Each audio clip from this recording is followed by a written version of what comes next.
दोस्तों आज हम 16वें चैप्टर के बारे में बात करेंगे और इसमें जो भी इम्पोर्टेंट क्वेश्चंस एग्जाम में पूछे जाते हैं और जितने भी क्वेश्चंस इस सब्जेक्ट में इस अध्याय में यानी कि इस लेसन में कवर होते हैं वो मैं आपको बताने वाला हूं।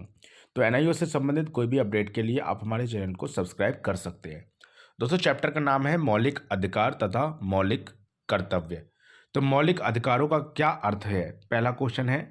तो मौलिक अधिकार उन अधिकारों को कहते हैं जो व्यक्ति के जीवन के लिए मौलिक होने के कारण संविधान द्वारा नागरिकों को प्रदान किए जाते हैं और जिनमें राज्य द्वारा हस्तक्षेप नहीं किया जा सकता। ये ऐसे अधिकार हैं जो व्यक्ति के व्यक्तित्व के पूरे विकास के लिए आवश्यक है और जिनके बिना मनुष्य अपना पूर्ण विकास नहीं कर सकता। यानी कि कुछ अधिकार जो होते हैं वो ये होते हैं, जैसे कि उसे पढ़ने का अधिकार है, ये उसका मौलिक अधिकार है। उसे कुछ भी पहनने का अधिकार है, ये उसका मौलिक अधिकार है। उसे एक जगह से दूसरी जगह घूमने का अधिकार है, वो एक मौलिक अधिकार है। तो ये जो मौलिक अधिकार यानी कि मूल अधिकार जो कि हर किसी के लिए दिए जाते हैं वो मौलिक अधिकार कहलाते हैं। क्वेश्चन नंबर दूसरा, मौलिक अधिकारों के महत्व का विश्लेषण कीजिए।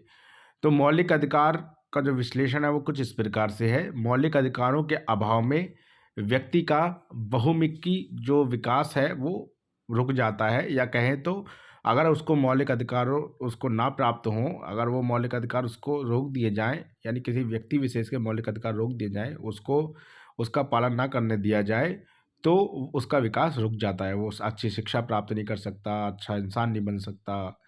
तो ये सारी चीज़ें। नंबर दो, मौलिक अधिकार लोगों में सुखी एवं स्वतंत्र जीवन जीने की भावना विकसित करते हैं। नंबर तीन, मौलिक अधिकार बच्चों, महिलाओं, समाज के दूसरे कमजोर वर्गों के हितों की देखरेख करते हैं।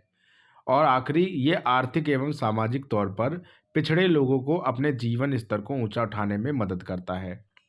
तो मौलिक अधिकारों का महत्व कुछ इस प्रकार था। क्वेश्चन नंबर तीन, हमारे कौन कौन से मौलिक अधिकार हैं? तो पहला समानता का अधिकार, दूसरा स्वतंत्रता का अधिकार, तीसरा शोषण के विरुद्ध अधिकार, चौथा धार्मिक स्वतंत्रता का अधिकार, पांचवा सांस्कृतिक व शैक्षणिक अधिकार, छठा संवैधानिक उपचारों का अधिकार। तो समानता का अधिकार यानी कि सबको बराबर समानता होनी चाहिए। स्वतंत्रता का अधिकार, हर किसी को स्वतंत्रता होनी चाहिए। नंबर तीन, शोषण का विरुद्ध अधिकार यानी उसका अगर कोई शोषण करता है तो उसके विरुद्ध उसे लड़ने का अधिकार होना चाहिए। धार्मिक स्वतंत्रता का अधिकार यानी कि वो किसी भी धर्म को मान सकता है। सांस्कृतिक व शैक्षिक अधिकार यानी कि वो जो है किसी भी प्रकार की संस्कृति का पालन कर सकता है और वो शैक्षिक एजुकेशन जो है एजुकेशन ले सकता है। और छठा संवैधानिक उपचारों का अधिकार यानी संविधान का जो भी पालन है, जो भी संविधान के अकॉर्डिंग उसे जो सारी चीज़ें दी गई हैं वो उसका पालन कर सकता है। ऐसे चार मूल अधिकारों की सूची बनाएं जो मानव अधिकार भी हैं। क्वेश्चन नंबर चार, तो पहला समानता का अधिकार, दूसरा स्वतंत्रता का अधिकार, तीसरा धर्म की स्वतंत्रता का अधिकार और चौथा संस्कृति या शिक्षा संबंधी शिक्षा का अधिकार। क्वेश्चन नंबर पाँच, बंदी प्रत्यक्षीकरण आदेश का क्या अर्थ है? तो बंदी प्रत्यक्षीकरण के द्वारा न्यायालय किसी गिरफ्तार व्यक्ति को न्यायालय के सामने प्रस्तुत करने का आदेश देता है। यदि गिरफ्तारी का तरीका या कारण गैरकानूनी या असंतोषजनक हो तो न्यायालय गिरफ्तार व्यक्ति को छोड़ने का आदेश दे सकता है। तो ये बंदी प्रत्यक्षीकरण होता है, यानी कि बंदी के प्रत्यक्ष में। ठीक है। क्वेश्चन नंबर छः, राष्ट्रीय एकता को प्रोत्साहित करने वाले चार मौलिक कर्तव्य बताएं। तो वे मौलिक कर्तव्य जो राष्ट्रीय एकता को प्रोत्साहित करते हैं कुछ इस प्रकार है। पहला, संविधान का पालन करना तथा राष्ट्रध्वज या राष्ट्रगान का सम्मान करना। नंबर दो, देश की रक्षा करना। नंबर तीन, भारत की संप्रभुता, एकता और अखंडता की रक्षा करना। नंबर चार, उन महान आदर्शों का पालन करना जिन्होंने स्वतंत्रता के लिए राष्ट्रीय संघर्ष की प्रेरणा दी थी। तो ये जो है कुछ मौलिक कर्तव्य हैं। क्वेश्चन नंबर सात, भारत को धर्मनिरपेक्ष राज्य क्यों कहा जाता है? भारत अलग अलग धर्मों का देश है। सारे धर्मों के साथ समानता का व्यवहार किया जाता है।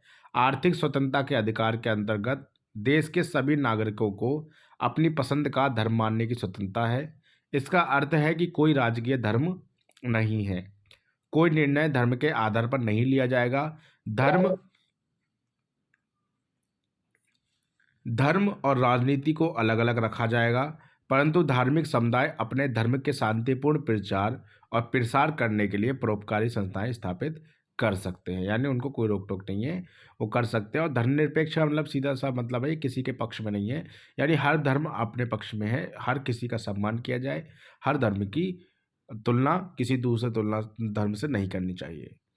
नंबर 8, समानता के अधिकार पर टिप्पणी करें। तो समानता का एक अर्थ यह है कि प्रत्येक व्यक्ति से उसकी आवश्यकता का ध्यान रखते हुए समान व्यवहार करना चाहिए और प्रत्येक व्यक्ति को उसकी क्षमता के अनुसार काम करने का अवसर उपलब्ध करवाना चाहिए। ऐसा ना हो कि कोई निम्न जाति का है या कोई उच्च जाति का है, ये भेदभाव नहीं होना चाहिए। जाति व्यवस्था के आधार पर या धार्मिक व्यवस्था के आधार पर कोई भी भेदभाव नहीं होना चाहिए। समानता लोकतंत्र की मुख्य विशेषता है। लोकतांत्रिक व्यवस्था राजनीतिक समानता पर आधारित है। लोकतंत्र नागरिकों में समानता को बढ़ावा देता है। भारत के संविधान में समानता का अधिकार एक मौलिक अधिकार है। भारतीय संविधान द्वारा देश के किसी भी नागरिक को जाति, धर्म, रंग भेद, लिंग और जन्म स्थल के आधार पर उससे भेदभाव नहीं किया जाएगा। इसे ही समता का अधिकार या फिर समानता का अधिकार कहते हैं। क्वेश्चन 9, स्वतंत्रता के अधिकार का वर्णन करें। तो अनुच्छेद 19 ये कहलाता है, संविधान नागरिकों को 6 प्रकार की स्वतंत्रताओं का आश्वासन देता है। यह स्वतंत्रता है भाषण और अभिव्यक्ति की स्वतंत्रता, बिना शस्त्र के शांतिपूर्वक एकत्र होने की स्वतंत्रता, समुदाय या संघ बनाने की स्वतंत्रता, भारत से समस्त क्षेत्र में स्वतंत्रता पूर्वक घूमने फिरने की स्वतंत्रता, देश के किसी विभाग में निवास करने या बसने का अधिकार, कोई वृत्ति, उपजीविका, व्यापार या कारोबार करने की, अर्जित करने व उसे बेचने की स्वतंत्रता प्रदान की गई है। क्वेश्चन नंबर 10 जो पूछा जाता है आपसे, धर्म की स्वतंत्रता के अधिकार पर टिप्पणी करें, यानी धर्म का जो स्वतंत्रता है उसका अधिकार जो है उस पर टिप्पणी करें। तो ये 25 से 28 तक धारा चलता है ये आर्टिकल। धार्मिक स्वतंत्रता का अधिकार, अनुच्छेद 25 के अनुसार देश के प्रत्येक नागरिक को किसी भी धर्म को मानने और आचरण करने और प्रचार करने का अधिकार है। अनुच्छेद 26 के अनुसार धार्मिक प्रयोजन के लिए संस्था बनाने, उसका पोषण करने और धार्मिक कार्यों के प्रबंध के लिए संपत्ति अर्जित करने का अधिकार है। अनुच्छेद 27 के अनुसार किसी भी व्यक्ति को किसी धर्म या संप्रदाय विशेष के पोषण हेतु, यानी कि खाने पीने के हेतु जो भी है, या उसको मतलब किसी धर्म या संप्रदाय विशेष के पोषण के हेतु किसी के लिए भी उसको मतलब हेतु कर देने के लिए बाध्य नहीं किया जाएगा। हेतु कर देने के लिए यानी कि उसको टैक्स देने के लिए बाध्य बंधित नहीं किया जाएगा। अनुच्छेद 28 के अनुसार राज्य निधि से वित्त पोषित या आर्थिक सहायता प्राप्त शिक्षण संस्थाओं में धार्मिक शिक्षा नहीं दी जाएगी और ना ही किसी व्यक्ति को धार्मिक शिक्षा या धार्मिक अनुष्ठान में भाग लेने के लिए बाध्य किया जाएगा। ठीक है, यानी कि मान लीजिए आप सरकार से या राज्य से कोई भी आर्थिक सहायता ले रहे हैं और आपने शिक्षण संस्थान खोला हुआ है, यानी एजुकेशन सेंटर या एजुकेशन स्कूल वगैरह आपने खोले हुए, कॉलेज वगैरह खोले हुए, तो उसमें आप धार्मिक शिक्षा नहीं दे सकते। ठीक है, और ना ही किसी व्यक्ति को धार्मिक शिक्षा या उसमें भाग लेने के लिए उसको फोर्स कर सकते हैं। क्वेश्चन नंबर 11, रिट किसे कहते हैं? कोई भी व्यक्ति सरकार के उस किसी भी कार्य को चुनौती दे सकता है जो उसके मौलिक अधिकारों के रास्ते में आता है। नागरिकों के अधिकारों को सुरक्षा देने के लिए न्यायालयों से अपील विभिन्न ढंग से की जा सकती है। न्यायालयों द्वारा सरकार को दिए जाने वाले आदेशों को कानूनी तौर पर रिट या फिर याचिका कहते हैं। तो दोस्तों ये क्वेश्चन था जो आपके एग्जाम में पूछे जाते हैं। दोस्तों आपसे एक छोटी सी बात कहना चाहूँगा कि आप जब सोशल स्टडीज या किसी भी सब्जेक्ट की जो कुछ याद करने वाले सब्जेक्ट है, समझने वाले सब्जेक्ट हैं, तो उन सब्जेक्ट को आप लास्ट लेसन से पढ़ना शुरू कीजिए।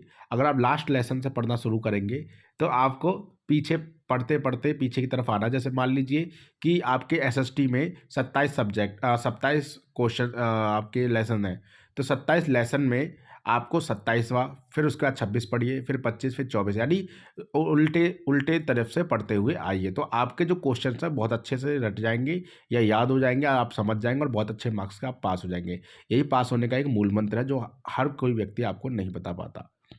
तो thank you so much for watching this video. मिलते हैं नेक्स्ट वीडियो में।